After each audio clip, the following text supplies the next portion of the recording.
Screw driver വിചാരിച്ചു അത് നടന്നില്ല അയാളല്ലേ അതന്നെ മോശം നമ്മൾ പറയണ ഒരാൾ മറന്നു വെച്ച സാധനം നമ്മൾ അതിലേക്ക് അതാ സംസ്കാരം സ്ക്രൂ ഡ്രൈവർ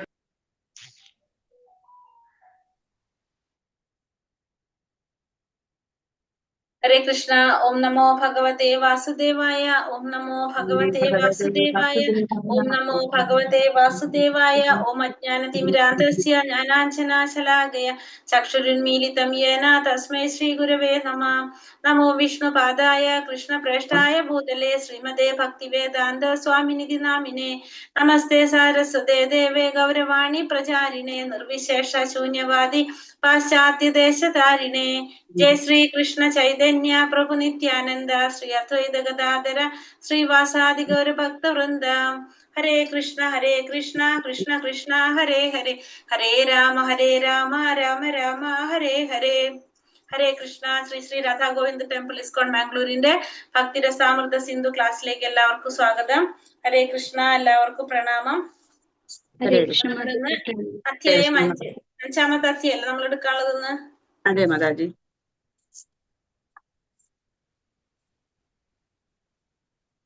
ഭക്തി സേവനത്തിന്റെ പരിശുദ്ധി. ഭക്തി സേവനത്തിന്റെ പരിശുദ്ധി അതാണ് 5ാമത്തെ അധ്യായം. ഇന്നലെ 3ഉം 4ഉം അധ്യായം നമ്മൾ കണ്ടു. ഒന്ന് മുക്തിക്ക് അപ്പുറത്താണുള്ളതാണല്ലേ ഭക്തിയുടെ സേവനം എന്ന് പറയുന്നത്. മുക്തിക്കും അപ്പുറത്തുള്ളതാണെന്ന് പറഞ്ഞു.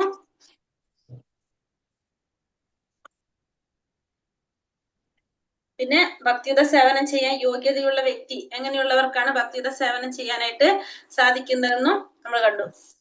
3, 4 അധ്യായം നോക്കിയോ? സംശയം ഉണ്ടോ എന്തെങ്കിലും?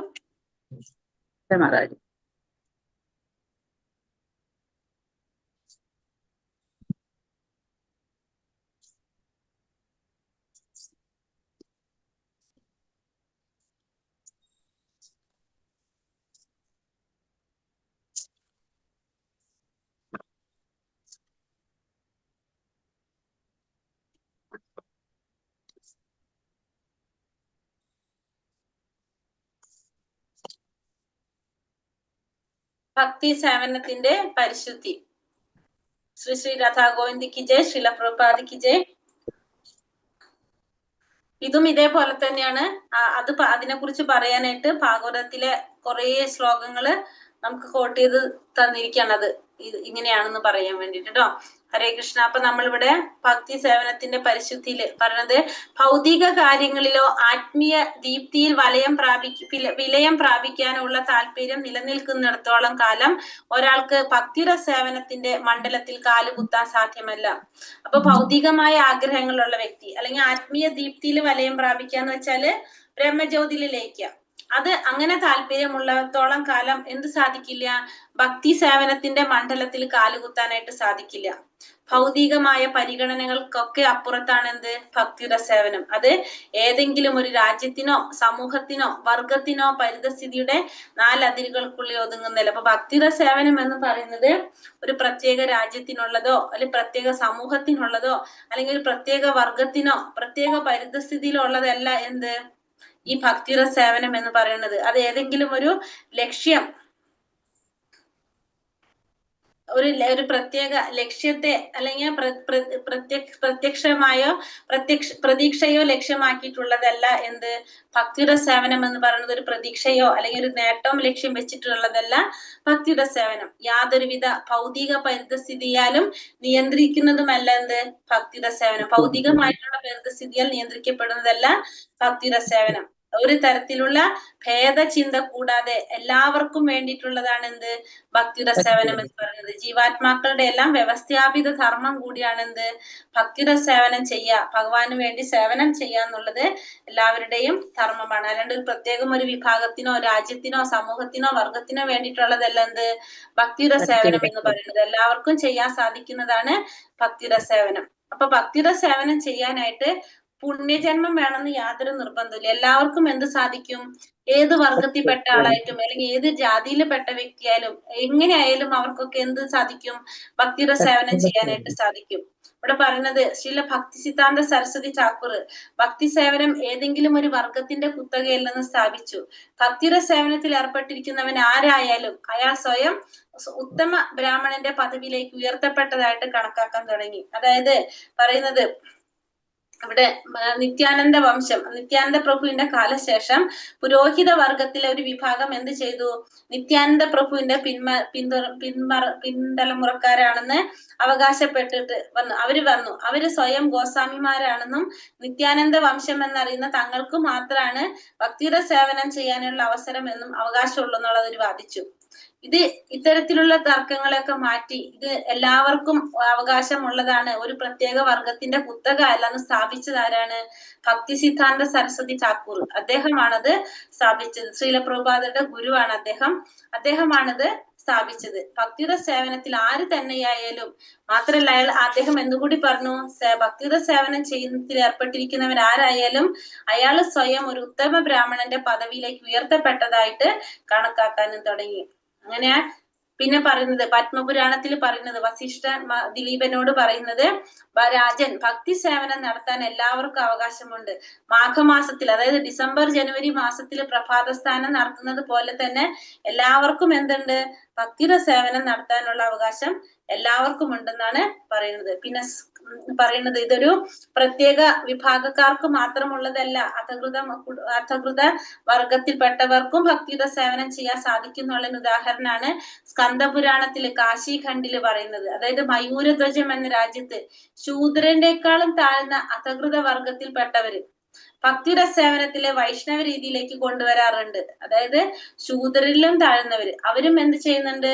ഭക്തിയുടെ സേവനത്തിലൂടെ വൈഷ്ണവ രീതിയിലേക്ക് വരുന്നവര് അവരെ കണ്ടു കഴിഞ്ഞാൽ, അതായത് അവര് ശരിയായ രീതിയിൽ വസ്ത്രം ധരിച്ച് നെറ്റിയിൽ തിലകം ധരിച്ച് കയ്യിൽ ജപമാലയും കഴുത്തിൽ തുളസിമാലയുമായി നിൽക്കുന്ന അവരെ കണ്ടാല് വൈകുണ്ഠത്തിൽ നിന്ന് വന്നവരാണെന്നാണ് തോന്നുക. സാധാരണ ബ്രാഹ്മണരെ വെല്ലുന്ന സൗന്ദര്യം അവർക്കുള്ളത്. അപ്പൊ ഇവിടെ ഏത് വർഗത്തിൽപ്പെട്ടവർക്കും എന്ത് സാധിക്കും?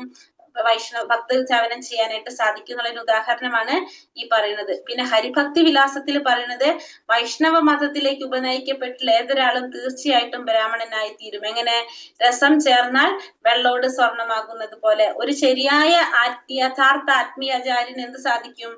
ആരെ വേണമെങ്കിലും വൈഷ്ണവനാക്കി മാറ്റാനായിട്ട് സാധിക്കും. ഒരു ശരിയായ യഥാർത്ഥത്തിലുള്ള ഒരു ആത്മീയാചാര്യന് ആരെ വേണമെങ്കിലും ഒരു വൈഷ്ണവനാക്കിയിട്ട് വിശ്വാസിയാക്കിയിട്ട് മാറ്റാനായിട്ട് സാധിക്കും. എപ്രകാരമാണോ രസം ചേർന്ന വെള്ളോട് സ്വർണമാകുന്നത്, അതുപോലെ തന്നെ ഒരു യഥാർത്ഥ ആത്മീയ ആചാര്യന് ആരെ വേണമെങ്കിലും വിശ്വാസിയാക്കിയിട്ട് വൈഷ്ണവ വിശ്വാസിയാക്കിയിട്ട് മാറ്റാനായിട്ട് സാധിക്കും.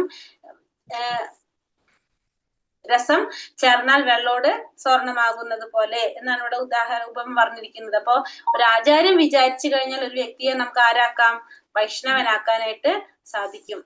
ഇനി ഭക്തിയുടെ സേവനം ശുദ്ധീകരണ ചടങ്ങുകളെ ആശ്രയിക്കുന്നില്ല. അപ്പൊ ഭക്തിയുടെ സേവനം ചെയ്യുമ്പോൾ പിന്നെ പ്രത്യേകിച്ച് നമ്മൾ എന്ത് ചെയ്യേണ്ട?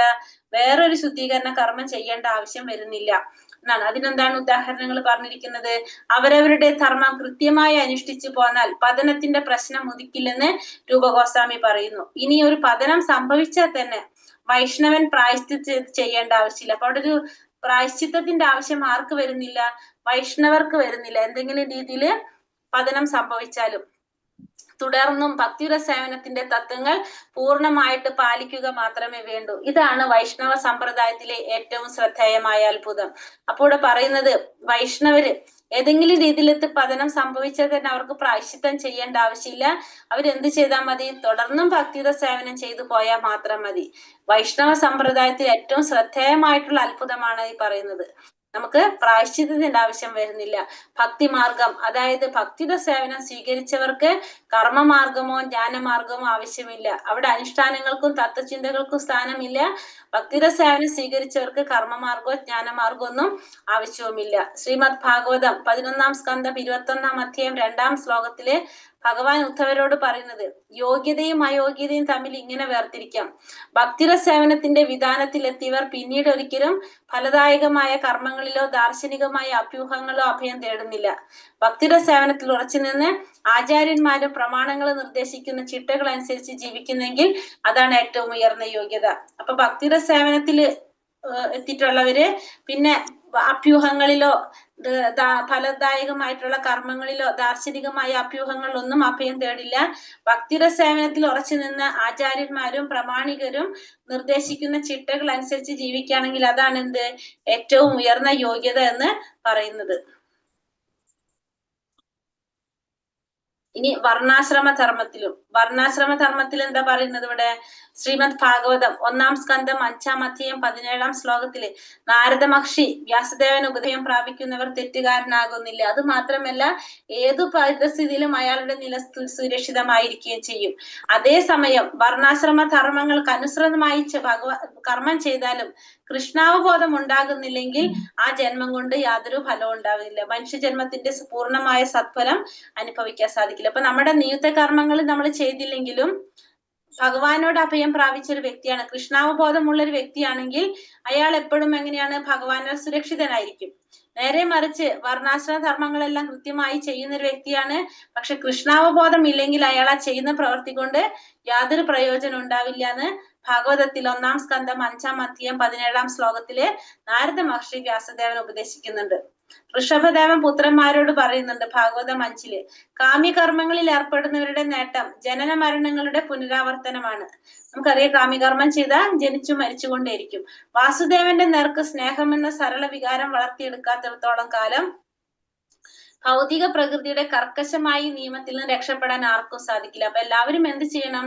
ഭഗവാനോടുള്ള ഭക്തി ഇല്ലാതെ വളർത്തിയെടുക്കാതെ ആർക്കും ഇതിൽ നിന്ന് രക്ഷപ്പെടാനായിട്ട് സാധിക്കില്ല എന്ന് ഋഷഭദേവൻ പുത്രരോട് പറയുന്നത്. ഭഗവാൻ ഉദ്ധവരോട് പറയുന്നത് 11-ാം സ്കന്ധം 11-ാം അധ്യായം 32-ാം ശ്ലോകത്തില് തന്റെ നിയുക്ത ധർമ്മങ്ങൾ മുഴുവൻ ഉപേക്ഷിച്ച് എന്നിൽ പൂർണ്ണമായും അഭയം പ്രാപിക്കുകയും എന്റെ നിർദ്ദേശങ്ങൾ അനുസരിക്കുകയും ചെയ്യുന്നവനാണ് ഉത്തമൻ. അപ്പോ ഭഗവാൻ പറയുന്നത് ഓരോരുത്തർക്കും ചെയ്യേണ്ടതായിട്ടുള്ള നിയുക്ത കർമ്മങ്ങൾ അതെല്ലാം ഉപേക്ഷിച്ച് ഭഗവാനെ ശരണം തേടുക അഭയം പ്രാപിക്കുന്നവനാണ് ആര്? ഏറ്റവും ഉത്തമനായിട്ടുള്ള വ്യക്തി എന്ന് ഭഗവാൻ പറയുന്നു. നമ്മൾ ഭഗവത്ഗീതയിലും പറയുന്നുണ്ട് അതിലെ എന്താ 18-66 ഇവിടെ പറയുന്നുണ്ടത്. എല്ലാ ധർമ്മങ്ങളും ഉപേക്ഷിച്ച് എന്നെ അഭയം തേടുക, എല്ലാ പാപങ്ങളിൽ നിന്നും രക്ഷിക്കാമെന്ന് ഞാൻ ഉറപ്പു നൽകുന്നു. ഭഗവത്ഗീതയില് ഭഗവാൻ പറയുന്നത്. കരാഭാജ മുനി നിമി മഹാരാജാവിനോട് പറയുന്നത് 11-ാം സ്കന്ധം 5-ാം അധ്യായം 41-ാം ശ്ലോകത്തില്, രാജൻ, വർണ്ണാശ്രമങ്ങൾക്ക് അനുസൃതമായ നിയുക്ത ധർമ്മങ്ങൾ ഉപേക്ഷിച്ചാൽ തന്നെയും ഭഗവത് പാതാരവിന്ദങ്ങളെ ശരണം പ്രാപിക്കുന്നവൻ ഋണമുക്തനായി തീരും. അവർക്ക് ആരോടും എന്തില്ല? പിന്നെ യാതൊരു ബാധ്യതയില്ല. അപ്പൊ വർണ്ണാശ്രമ ധർമ്മങ്ങൾക്ക് അനുസൃതമായിട്ട് നിയുക്ത ധർമ്മങ്ങൾ ഉപേക്ഷിച്ച് ഭഗവാന്റെ പാതാരവിന്ദങ്ങളിൽ ശരണം പ്രാപിക്കുന്നവർക്ക് മഹർഷിമാരോടോ പൂർവ്വപിതാക്കളോടോ ജീവാത്മാക്കളോടോ കുടുംബത്തോടോ സമൂഹത്തോടോ യാതൊരു ബാധ്യതയും അയാൾക്ക് പിന്നെ അവശേഷിക്കുന്നില്ല. എല്ലാ ധർമ്മങ്ങളും ഉപേക്ഷിച്ച് ഭഗവാനെ ശരണം തേടുക. അത് ഭഗവത്ഗീതയിൽ ഭഗവാൻ പറയുന്നുണ്ട്. അഗസ്ത്യ സംഹിതയിൽ പറയുന്നത് വേദഗ്രന്ഥങ്ങളിലെ ക്രമീകരണ തത്വങ്ങളൊന്നും ജീവാത്മാക്കൾക്ക് ബാധകമല്ലാത്തതുപോലെ ജീവമുക്താത്മാക്കൾക്ക് ബാധകമല്ലാത്തതുപോലെ മതാനുഷ്ഠാന തത്വങ്ങളൊന്നും തന്നെ ശ്രീരാമചന്ദ്രന്റെ സേവനത്തിൽ ഏർപ്പെട്ടിരിക്കുന്നവർക്കും ബാധകമല്ല. അപ്പൊ അഗസ്ത്യ സംഹിതയിലും പറയുന്നുണ്ട് എങ്ങനെയാണ്? മുക്തജീവാത്മാക്കൾക്ക് വേദഗ്രന്ഥങ്ങളിലെ ക്രമീകരണ തത്വങ്ങളൊന്നും ബാധകമല്ലാത്ത പോലെ ഈ വർണ്ണാശ്രമ വ്യവസ്ഥകളൊന്നും തന്നെ ആർക്കും ബാധകമല്ല. ഭഗവാന്റെ സേവനത്തിൽ ഏർപ്പെട്ടിരിക്കുന്നവർക്ക് ആർക്കും ഇത് ബാധകമല്ല. ശ്രീമദ് ഭാഗവതം 11-ാം സ്കന്ധം 5-ാം അധ്യായം 42-ാം ശ്ലോകത്തില് കരഭാജ മുനി നിമി മഹാരാജാവിനോട് പറയുന്നത്, അബദ്ധവശാലോ യാദൃശ്ചികമായോ അയാൾ നിഷിദ്ധ കർമ്മങ്ങൾ വല്ലതും ചെയ്തു പോയി തന്നെ അതിന് പ്രായശ്ചിത്തമോ ശുദ്ധി കർമ്മങ്ങളോ ചെയ്യേണ്ടതില്ല. ഭഗവാൻ ഹൃദയത്തിൽ കുടികൊള്ളുന്നത് കൊണ്ട് ഭക്തന്റെ യാദൃശ്ചികമായ തെറ്റ് അദ്ദേഹം കാരുണ്യപൂർവ്വം ക്ഷമിക്കുകയും തിരുത്തുകയും ചെയ്യും. ഇപ്പൊ നമ്മൾ അറിയാതെ യാദൃശ്ചികമായിട്ട് അല്ലെങ്കിൽ അബദ്ധവശാലും നിഷിദ്ധ കർമ്മങ്ങൾ എന്തെങ്കിലും ചെയ്തു പോയാല് നമുക്ക് അതിനെന്ത് ചെയ്യേണ്ട?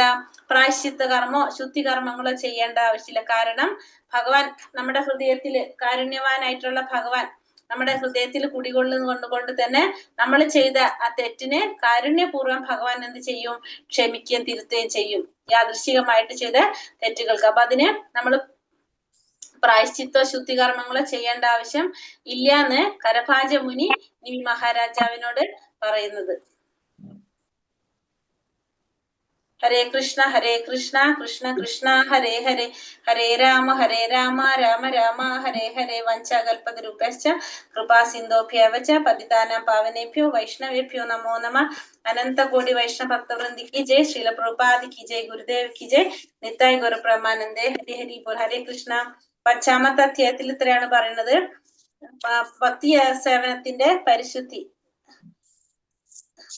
അപ്പൊ ഇതില് നമ്മൾ ഏത് കുലത്തിൽ ജനിച്ചാലും, ഏത് എന്താ പറയാ കർമ്മ ഏത് കുലത്തിലായാലും ജാതിയിലായാലും അല്ലെങ്കിൽ ഏത് രൂപത്തിൽ എങ്ങനെ ജന്മം എടുത്താലും എല്ലാവർക്കും എന്ത് സാധിക്കും? ഭക്തിയുടെ സേവനം ചെയ്യാനായിട്ട് സാധിക്കും എന്നുള്ളതാണ് ഇതില് പറയുന്നത് മെയിൻ ആയിട്ട്. പിന്നെ ഒരു ആചാര്യൻ വിചാരിച്ചു കഴിഞ്ഞാൽ സാധിക്കും ആരെയും ഒരു വൈഷ്ണവനായിട്ട്, ഉത്തമ വൈഷ്ണവനാക്കിയിട്ട് മാറ്റാൻ സാധിക്കും.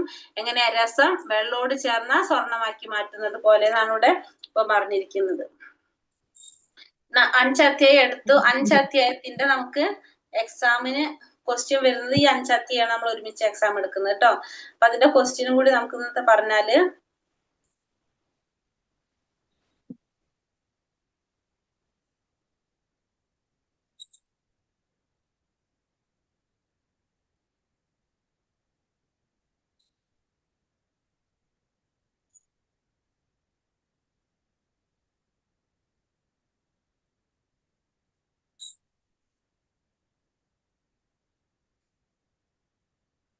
നമ്മൾ എന്തൊക്കെയാ പറഞ്ഞിട്ടുള്ളത്? ക്വസ്റ്റ്യൻസ് ഒന്ന് പറഞ്ഞിട്ടുണ്ടാവും, ഒന്ന് അവതാരികയിൽ പറഞ്ഞിട്ടുണ്ടായില്ലേ അല്ലെ? ക്വസ്റ്റ്യൻ പ്രൈമറി സെക്കൻഡറി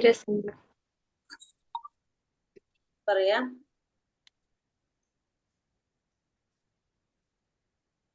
ഭക്തിരസാമൃത സിന്ധുവിനെ 4 ഭാഗങ്ങളായിട്ട് തിരിച്ചിരിക്കുന്നത് ഏതൊക്കെയാണ്? അത് ഒരു ക്വസ്റ്റ്യൻ ഇട്ടിട്ടുണ്ടാവില്ലല്ലോ. ഭക്തിരസാമൃത സിന്ധുവിലെ 4 ഭാഗങ്ങളാക്കി തിരിച്ചിരിക്കുന്നത്. പൂർവം, ദക്ഷിണം, പശ്ചിമം. അതെ, ക്വസ്റ്റ്യൻ എഴുതിയെടുത്തോളൂ ആദ്യം തന്നെ. നമുക്ക് ഇത് എക്സാമിന് വരുന്ന ക്വസ്റ്റ്യൻസ് ആണ്. ഇതിന്ന് 10 എണ്ണായിരിക്കും ചോദിക്കുന്നുണ്ടാവുക കേട്ടോ. ഭക്തിരസാമൃത സിന്ധുവിനെ 4 ഭാഗങ്ങളാക്കി തിരിച്ചിരിക്കുന്നത് ഏതെല്ലാം?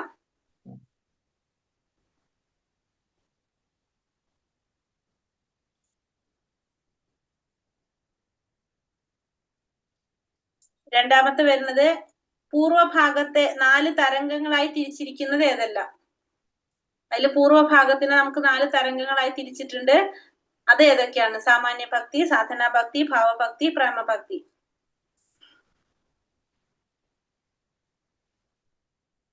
മാതാജി ക്വസ്റ്റ്യൻ ഒന്നും കൂടി പറയാമോ? ഹരേ കൃഷ്ണ. പൂർവഭാഗത്തെ 4 തരംഗങ്ങളായി തിരിച്ചിരിക്കുന്നത്. ഇതിൽ ആരെങ്കിലും ഒരാൾ നന്നായിട്ട് എഴുതിയിട്ട് അത് വിട്ടെന്നാൽ മതി, നമുക്ക് ഗ്രൂപ്പിൽ പോസ്റ്റ് ചെയ്യാം.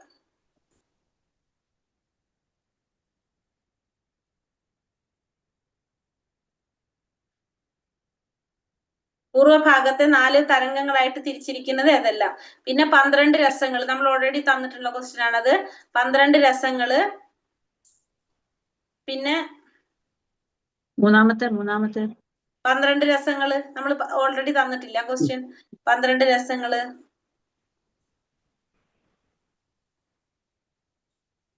പിന്നെ പരിശുദ്ധ ഭക്തിയുടെ സേവനത്തിന്റെ 6 സ്വഭാവ സവിശേഷതകള്.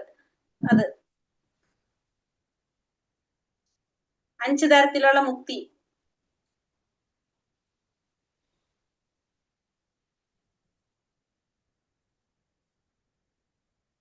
ഹരേഷ്ണ 4ാമത്തെ ക്വസ്റ്റ്യൻ. 5 തരത്തിലുള്ള മുക്തി. അത് 5ാമത്തെ. 4ാമത്തെയാണ് ചോദിച്ചല്ലേ? പരിശുദ്ധ ഭക്തിയുടെ സേവനം. 6 ഗുണങ്ങൾ.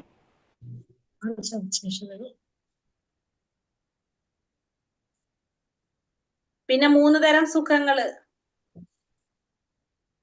ഭൗതിക ആനന്ദത്തിൽ നിന്ന് കിട്ടുന്നത്, ബ്രഹ്മവുമായുള്ള ഐക്യത്തിൽ നിന്ന് കിട്ടുന്നത്, കൃഷ്ണാവബോധത്തിൽ നിന്ന് കിട്ടുന്നത്. 3 തരം സുഖങ്ങള്. പിന്നെ അഷ്ടസിദ്ധികള്. പിന്നെ ഭഗവാനെ മദനമോഹനൻ എന്ന് വിളിക്കാൻ കാരണം എന്താണ്? രാധാറാണിയെ മദനമോഹന മോഹിനി എന്ന് വിളിക്കാൻ കാരണം എന്താണ്?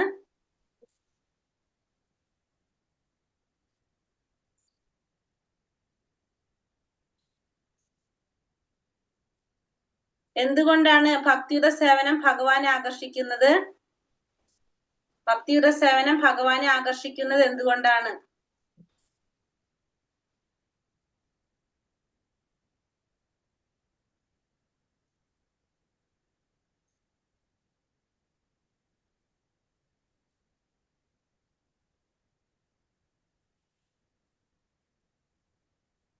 പിന്നെ മൂന്ന് തരം ഭക്തി ഏതൊക്കെയാണ്?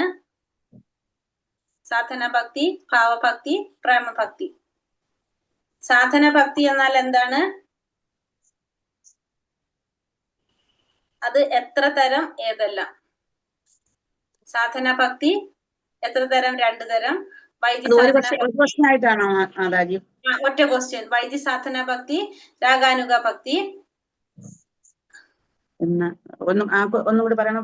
സാധന ഭക്തി സാധന ഭക്തി എന്നാൽ എന്നാൽ എന്താണ്? അത് എത്ര തരത്തിലുണ്ട്? 2 തരത്തിലുണ്ട്. ഏതൊക്കെയാണത്? വൈദ്യ സാധന ഭക്തി, രാഗാനുഗ സാധന ഭക്തി.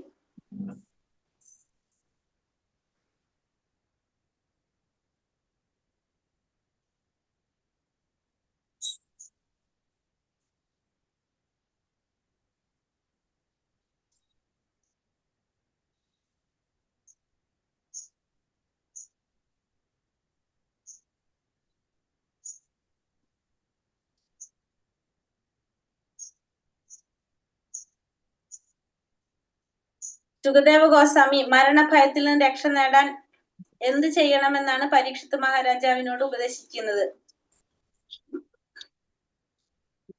ഗോസ്വാമി പരീക്ഷിത് മഹാരാജാവിനോട് ഉപദേശിക്കുന്നത് എന്താണ്? മരണഭയത്തിൽ നിന്ന് രക്ഷ തേടാനായിട്ട് പരീക്ഷിത് മഹാരാജാവിന് കൊടുക്കുന്ന ഉപദേശം എന്താണ്? ഭഗവാൻ എപ്പോഴും സ്മരിക്കുക, കീർത്തിക്കുക, ശ്രവിക്കുക, നാമം ജപിക്കാനാ പറയുന്നത്.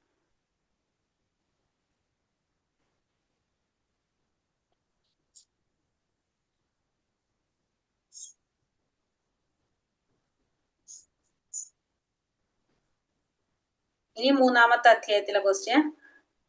ഉത്തമ ഭക്തന്റെ ലക്ഷണം, മധ്യമ ഭക്തൻ, കനിഷ്ഠ ഭക്തൻ. അതിൽ 3 തരത്തിലുള്ള ഭക്തന്മാരെ കുറിച്ചല്ലേ പറയുന്നത്. ഈ 3 ഭക്തന്മാരുടെ മൂന്ന് ക്വസ്റ്റ്യൻ ആണ്. ഉത്തമാധികാരി, മധ്യമാധികാരി, കനിഷ്ഠാധികാരി. വിശദമാക്കുക. ക്വസ്റ്റ്യൻ എങ്ങനെയാ വരുന്നത്? ഉത്തമാധികാരിയുടെ ലക്ഷണങ്ങള്, മധ്യമാധികാരിയുടെ ലക്ഷണങ്ങള്, കനിഷ്ഠാധികാരിയുടെ ലക്ഷണങ്ങള്. അത് 3 ക്വസ്റ്റ്യൻ ആയിട്ടല്ലേ? അതെ. 3-ാമത്തെ അധ്യായത്തിലെ ക്വസ്റ്റ്യൻസ് ആണ് 3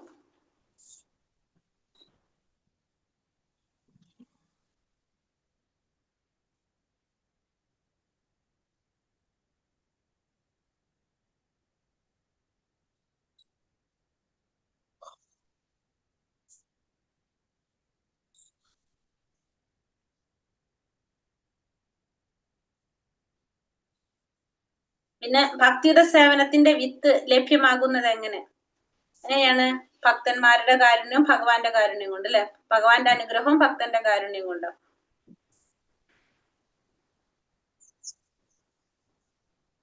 ഭക്തിയുടെ സേവനത്തിന്റെ വിത്ത് ലഭ്യമാകുന്നത് എങ്ങനെ?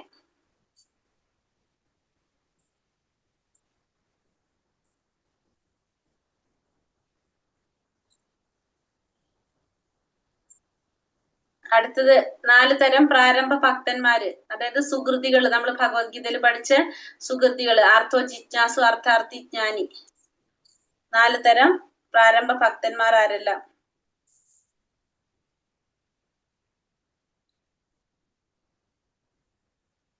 ജ്ഞാനി ഭഗവാന് പ്രിയപ്പെട്ടതാണെന്ന് പറയാൻ കാരണം എന്താണ്?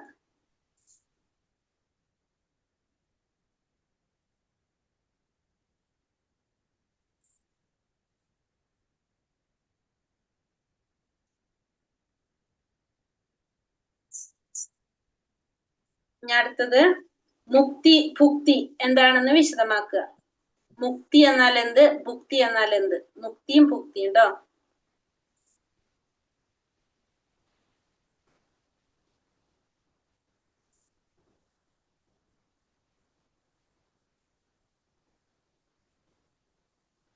അടുത്തത് ഭഗവാനെ സർവാനുഗ്രഹ ദാതാവ് എന്ന് വിശേഷിപ്പിക്കാൻ കാരണം. ഭഗവാനെ സർവാനുഗ്രഹ ദാതാവ് എന്ന് വിശേഷിപ്പിക്കാൻ കാരണം.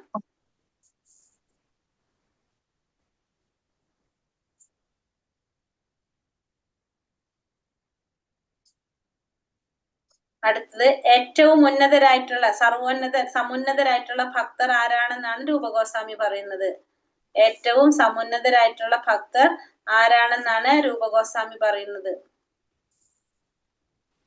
ഏറ്റവും സമുന്നതരായിട്ടുള്ള ഭക്തർ ആരാണെന്നാണ് രൂപഗോസ്വാമി പറയുന്നത്.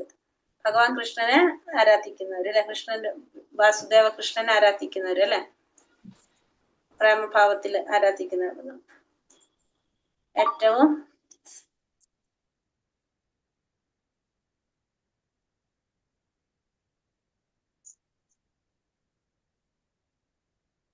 അടുത്തത് ഭൗതിക പരിഗണനയ്ക്കും അപ്പുറത്തുള്ളതാണ് എന്ത്? ഭൗതിക പരിഗണനയ്ക്ക് അപ്പുറത്തുള്ളതാണ് എന്ത്? ഭക്തിയുത സേവനം.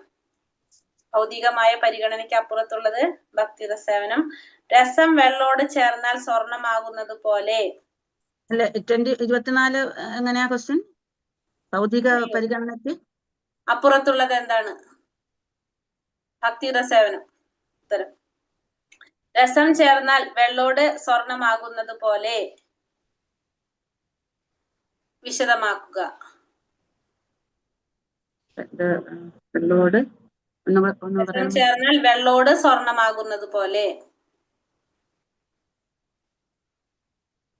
അത് വിശദമാക്കുക. അതായത് ഒരു ആചാര്യം വിചാരിച്ചു കഴിഞ്ഞാൽ സാധിക്കും ആരെയും ഒരു ഉത്തമ ഭക്തനാക്കിയിട്ട് മാറ്റാനായിട്ട്, വൈഷ്ണവനാക്കിയിട്ട് മാറ്റാനായിട്ട്